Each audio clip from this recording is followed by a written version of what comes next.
माहौल अजनबी हो गया, दोस्त अजनबी हो गए।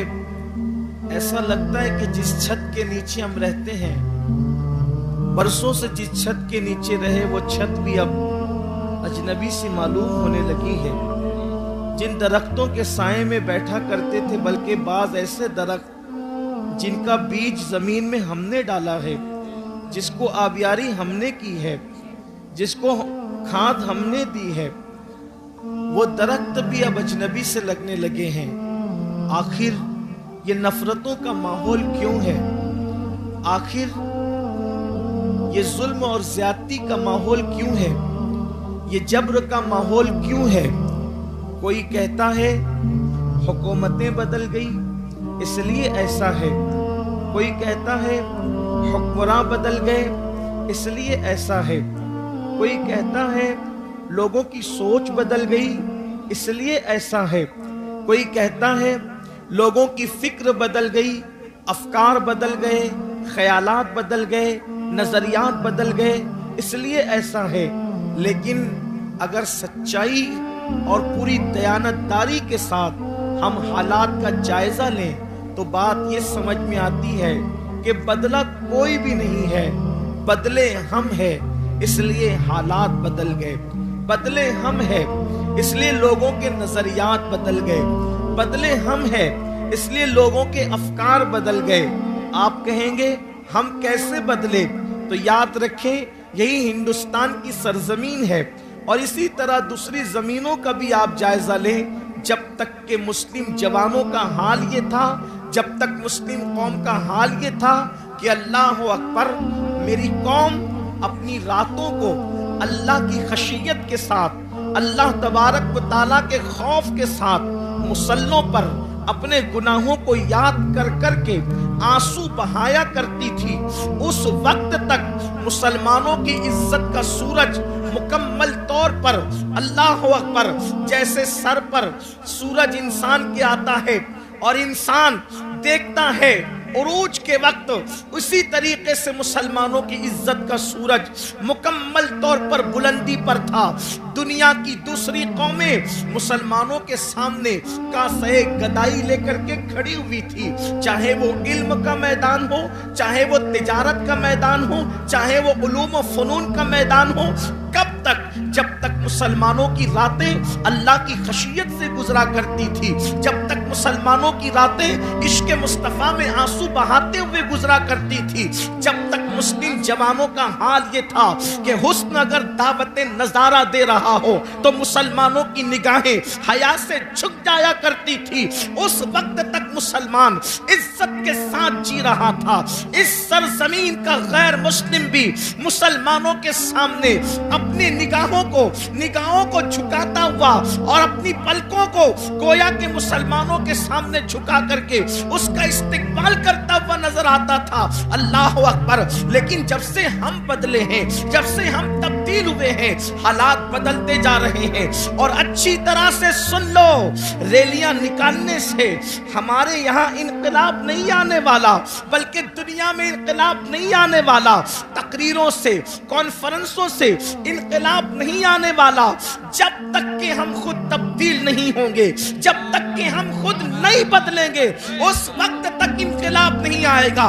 मेरे प्यारे आका सल्लल्लाहु अलैहि वसल्लम के प्यारे दीवानों, मेरी कौम के किसी मुफक्किर ने कहा अगर हालात बदलना है तो जेल भरो तहरीक शुरू करो, हालात बदल जाएंगे। मैंने कहा गलत, जेल भरो तहरीक से हालात नहीं बदलेंगे, मस्जिद भरो तहरीक से हालात बदलेंगे। सुभान अल्लाह। हम जेलों के लिए पैदा नहीं हुए, हम मस्जिदों के लिए पैदा हुए हैं। जितनी मेहनतें लोग जेल के भरने की तहरीक में करना चाहते हैं, लोग उतनी मेहनतें सच्चे दिल से मस्जिद भरो तहरीक में करें। अल्लाह اللہ کی عزت کی قسم جتنی تعداد میں مسلمان فجر کی نماز میں پہنچتا ہے اتنی تعداد میں مسلمان جتنی تعداد میں مسلمان جمعہ کی نماز میں پہنچتا ہے اتنی تعداد میں اگر مسلمان فجر کی نماز میں پہنچے گا تو انشاءاللہ پھر دیکھنا کیسا انقلاب آتا ہے. اس لیے کہ لوگ کہتے ہیں موجودہ حالات میں کیا کریں کہ انقلاب آئے گا, موجودہ حالات میں کیا کریں کہ انقلاب آئے گا. یاد رکھنا موجودہ حالات میں اللہ کی طرف رجوع ہونا پڑے گا, اس کے رسول کی طرف رجوع ہونا پڑے گا. وگرنہ یاد رکھنا آج جلسوں کے نام پر میری قوم ہزاروں کی تعداد میں جمع ہو رہی ہے, میری قوم لاکھوں کی تعداد میں جمع ہو رہی ہے اور ہم اس پر پھول رہے ہیں میرا جلسہ کامیاب ہو گیا, ہزاروں لوگ جمع ہو گئے. یاد رکھنا میرے نبی نے تو ایسی پبلک کا اعلان آج سے 1450 سال پہلے فرمایا تھا. شاید وہ دن تو آج نہیں آ گیا. اللہ کے حبیب غیب دا نبی صلی اللہ علیہ وآلہ وسلم نے فرمایا ایک وقت میری امت پر ایسا آئے گا کہ لوگ دین کی باتیں دل کو بہلانے کے لیے کریں گے, لوگ دین کی باتیں رسمی طور پر کریں گے. میرے آقا صلی اللہ علیہ وآلہ وسلم کے دیوانوں, دل بہلانے کے لیے ہم جمع تو ہو جاتے ہیں بلکہ دین سننے کے لیے جمع ہو جاتے ہیں. کیا دین پر عمل کرنے کے لیے جمع نہیں ہو سکتے؟ کیا دین پر عمل کرنے کے لیے ہم نہیں آ سکتے؟ اللہ اکبر. آج اگر میرے جوان سے کہا جائے کہ میرے بھائی چل نماز پڑھ تو بہت آسانی کے ساتھ لوگ کہہ دیتے ہیں مولانا ٹائم نہیں ملتا, مولانا وقت نہیں ملتا. میرے بھائی یاد رکھنا تجھے کس نے کہا کہ وقت ملے تو نماز پڑھ؟ نہیں نہیں, قرآن کہتا ہے ان الصلاۃ کانت علی المؤمنین کتابا موقوتا کہ مومنوں پر مقررہ وقت کی پابندی کے ساتھ نماز فرض ہے. یعنی وقت ملے تو نماز نہیں, پہلے نماز پڑھو پھر وقت ملے تو دوسرے کام کرو. ہم پر پہلے نماز فرض کی گئی ہے اور انقلاب کیسے آئے گا, تبدیلی کیسے آئے گی؟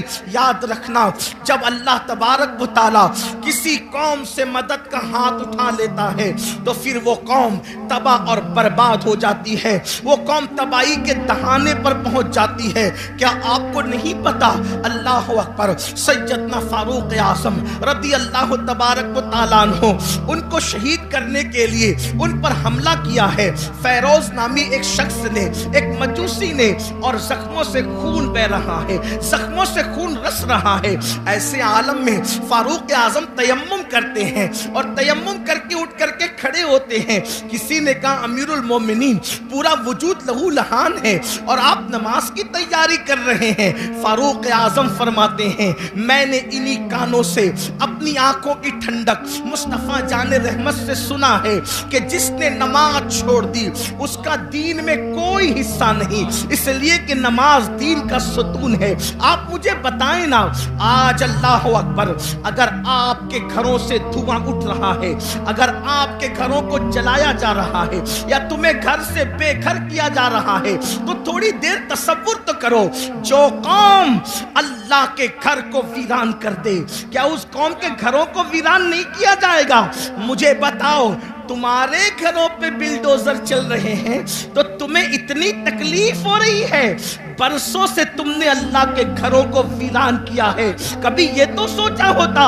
یاد رکھنا میں کسی کی حمایت یا مخالفت کرنے نہیں آیا, لیکن میری قوم کے جوانوں ہزاروں کی تعداد میں یہاں جو ٹھاٹے مارتا وہ سمندر موجود ہے. اللہ کی عزت کی قسم اگر محسوس کر لے کہ ہم نے اللہ تبارک و تعالیٰ کے ساتھ کتنی جفا کی ہے, جس نے ہمیں ماں کے پیٹ کے اندر خوبصورت شکل عطا فرمائی, پیدا ہونے سے پہلے ماں کے سینے میں ہمارے لیے غذا پیدا فرمائی, ماں کے دل میں ممتا پیدا کی, باپ کے دل میں شفقت پیدا کی, زمین کا فرش بچھایا, آسمان کا شامیانہ تانا, اتنی نعمتیں دی, اتنی قوتیں دی, اتنی عزتیں دی, چلنے کی طاقت اس نے دی, بولنے کی طاقت اس نے دی, حسن و جمال اس نے دیا, کھانے پینے کی قوت اس نے دی, اس نے سب کچھ دیا. دوستوں کے لیے وقت ہے, بیوی کے لیے وقت ہے, بچوں کے لیے وقت ہے, بھائیوں کے لیے وقت ہے, سب کے لیے وقت ہے. حتیٰ کہ اپنے کتوں کو ٹہلانے کے لیے وقت ہے, حتیٰ کہ چڑیا کوے پالنے کے لیے وقت ہے, حتیٰ کہ طوطا मैना को देने के लिए वक्त है, लेकिन वो खुदाए वादहू ला शरीक जिसने सारी नेमतें अता की है, उसके लिए 10 मिनट का टाइम नहीं। सुन लो, हालात इससे भी बदतर होंगे, हालात इससे भी ज्यादा बिगड़ेंगे अगर हमने अपने आप को बदलने की कोशिश नहीं की। कोई पनाह देने वाला ना होगा, कोई मदद करने वाला ना होगा। अल्लाह अकबर। फरमाया गया जब मस्जिदें तामीर की जाती है, जब मस्जिदें बनाई जाती है और उसमें नमाज अदा करने के लिए लोग नहीं आते, तो रात की तारीकी में मस्जिद अल्लाह की बारगाह में अर्ज करती है, मौला जिसने मुझे वीरान किया तू उनके घरों को वीरान कर दे। हमारे घर वीरान क्यों नहीं होंगे? हमारे घरों से आग के धुएं क्यों नहीं निकलेंगे? हमारे घरों को जमीन बोस क्यों नहीं किया जाएगा? इसलिए कि हमने बरसों से अल्लाह के घरों को वीरान कर दिया। जुमा की 2 रकअत के सिवा हमारे नामे अमाल में है क्या? एक जुमा की 2 रकअत। मुसलमानों की 95% आबादी नमाज के लिए नहीं। रमजानुल मुबारक का हाल ये है, तरावी से लोग गायब। इतनी रकअतें मौलाना कैसे पढ़ेंगे? दोस्तों के साथ घंटों खड़े रह सकते हो और रब की बारगाह में खड़े नहीं रह सकते।